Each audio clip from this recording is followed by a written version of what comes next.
Gameplay can usually be devolved into a few simple actions, such as pressing a button or defeating enemies. Halo's own developers even describe their game as 30 seconds of gameplay stretched across hours of game time. Some games have combo systems in place to reward performing those simple actions of gameplay in some consecutive manner. So in something like rhythm games, you get extra points for getting multiple notes in a row, but messing up one note will reset your combo. In something like Project 06, you get more points for killing multiple enemies without touching the ground. Once you do touch the ground, you'll get a large point bonus depending on the number of enemies killed. The more enemies killed, the larger the bonus. In Star Fox Assault, the combo system revolves around a timer. Every time you kill an enemy, the combo increases and the time allowed to maintain the combo also increases. With every 10 enemies killed, you get an additional score bonus, shown on your HUD. A bonus that increases for every 10 enemies until capping out. Damaging an enemy alone does nothing. Only the fatal shot matters. So there's no benefit in taking a long time to kill enemies. Any second now? Yep, okay. You still there? Just use the sniper rifle already, it's not that hard. Once killed, the enemy grants an additional 3 seconds to the combo meter timer for a maximum of 20 seconds. The timer is strict enough to force fast movements, but also lenient enough to allow connecting two different sections of enemies together. Well, given they're close, of course. The problem is that some enemies take longer than 3 seconds to kill. Like way longer. While others are near instant. The game uses this to its advantage by forcing you to have to prioritize what enemy to kill first. One of the best examples of this are the radar jammers. They require you to use the sniper rifles, which are tainted with early 2000s cooties. You know, like the whole thing where once you're zoomed in, you can't move anymore. On top of that, taking any damage, no matter what, will reset where you were aiming to directly straight. So you can imagine just how annoying it is to use this weapon. The problem is that you need this weapon to expose the enemy's weak point and kill it, so you can't avoid any of these problems. You have to work around them. It also doesn't help that these radar jammers take their sweet time to become vulnerable. Sometimes a bit too long, honestly. So if you care about your score and combo, you have to find a way around all of this.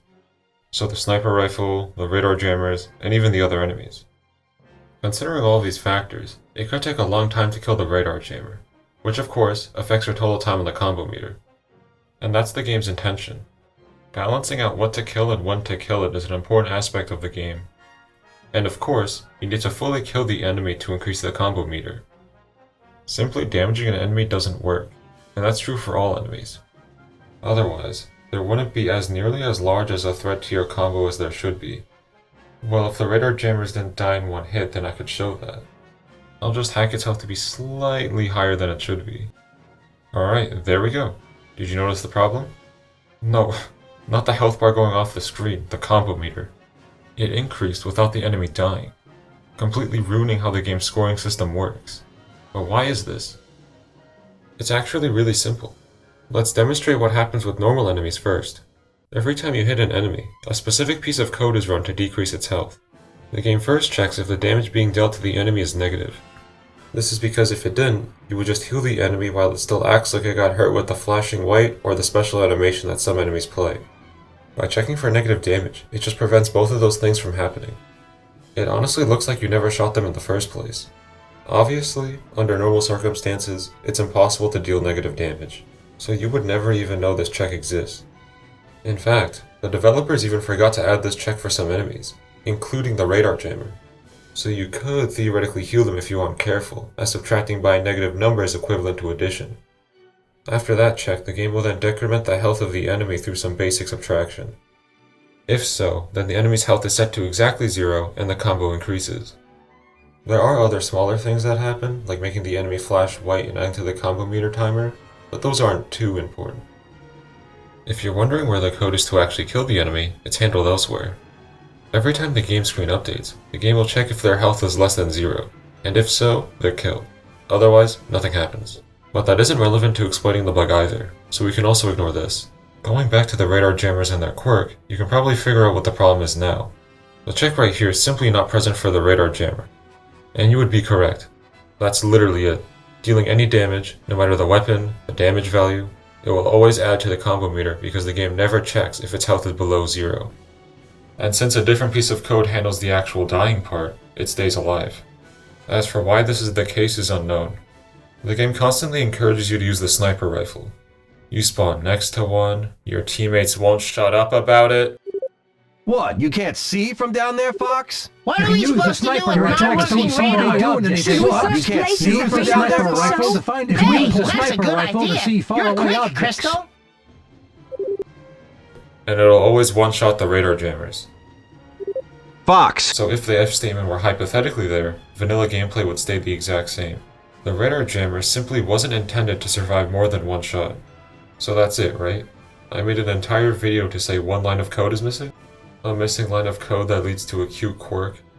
A cute quirk that can never be seen in normal gameplay as a sniper rifle is too strong. But what about other weapons? Theoretically, if we were able to shoot any other weapon at it, we could just farm points. Like infinite points. These things have a lot of health in the highest difficulty. Like I said, the game really makes us think we have to use the sniper rifle. But what I didn't say is that if you choose to attack it with its eyes closed, even with the sniper, no damage is dealt. It's only when the eye is open that we can damage it. So if the eye is open, can any weapon damage it?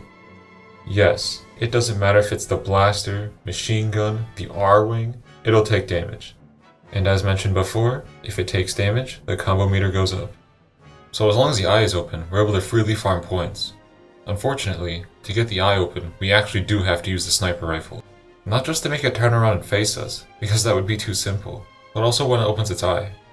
If you weren't looking at it with a zoomed in sniper rifle as it opens its eye, it'll squint and nothing can damage it. So we just need to make sure we are scoped in with the sniper rifle when it opens its eye. We then need to quickly switch weapons and done. We can fill out the combo as much as we want in like the 2 seconds the eye remains open. On the highest difficulty, the radar jammers have 1200 health.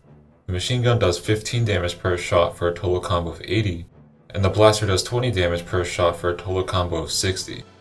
Combine that with the 12 radar jammers and we can get combos otherwise impossible.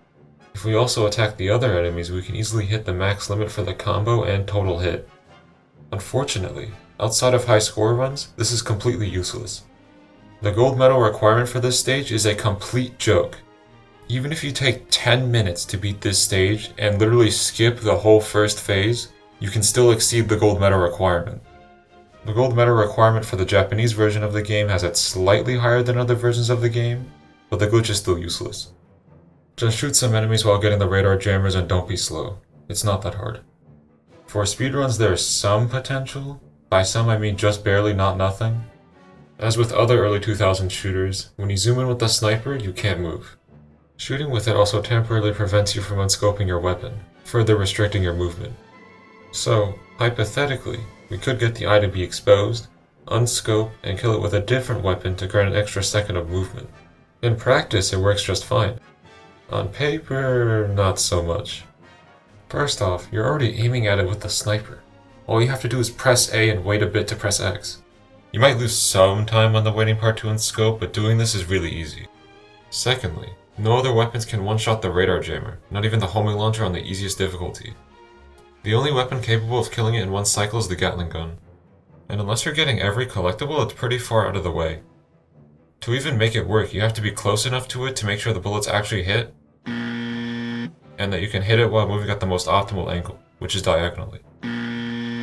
It might be possible that doing all that is faster than just using the sniper, but the skill required to do so is crazy. A single line of code missing from the game leads to otherwise impossible scores and new speedrun tech. But unless you like dopamine or something incredibly difficult, it won't really amount to much. Now let's look at the bigger picture for a second. Why is this mission so unique? Yeah, we got that one line of code that this video is all about, but why do we have so many unique enemies? Most enemies in the game are pretty similar from mission to mission. There are mainly like 4 enemies and then you have their reskins. There are 4 unique enemies to this mission, 3 of which in the sky and 1 on the ground. But unlike other unique enemies that are only there because it's thematically appropriate, like the sentry bot, these never reappear. For absolutely no reason, even the enemy homeworld doesn't have these enemies. You would think that the enemy's homeworld of all places would be tough. Why are these guys just not here? Maybe I'm overthinking it and it has to do with hardware limitations or the fact that these enemies can be easily cheesed with the R-Wing, but it still doesn't fully add up. This mission also has the Landmaster model and textures loaded when it normally wouldn't be. Normally, if a vehicle isn't used in a single player mission, it isn't loaded. Like, at all. It's completely invisible but still fully functional. That's how it works for literally every other mission in the game. On top of that, we have a second respawn point for the first phase of the mission. Just die after killing all of the radar jammers before hitting the cutscene trigger. Here are the two spawn points. First the vanilla one, then the virtually unused one, along with a little map to show where both of them are. What's interesting though is that in the unused spawn point we spawn next to a road. A road that, in the past, could have spawned in the Landmaster? Maybe I'm overthinking all of this, but could the lack of that one line of code missing be something intentional from an earlier version of the game? Carnaria was one of the first maps made for the game, as you could see in a trailer from well before the game came out. It's a possibility, but since there's nothing concrete we can go off of, we can only theorize. If you're interested in doing what I did in this video with negative damage and such, check the description and pinned comment for more information. You'll be brought to a website where you can make your own code with a nice user interface. Just select the weapon, game mode, and damage numbers, translate that to a usable Gecko code, and use that on Dolphin or console. When doing negative damage, keep in mind that at least for the transfer device it acts a bit strange. Not to say I've looked too deep into this, but if the damage you deal is either fatal or negative, its health is immediately set to 0. Then the pseudocode from before runs sometime later. So if you do negative damage, its health will be immediately set to 0 from the first segment of code. Then that's 0 subtracted by the damage done, which is a negative value, now making it have positive health. This means that it has 0 health for the whole time between these two code segments. And that's like not even 1/30th of a second. And the results are pretty wacky. Otherwise, that's all. Thanks for watching.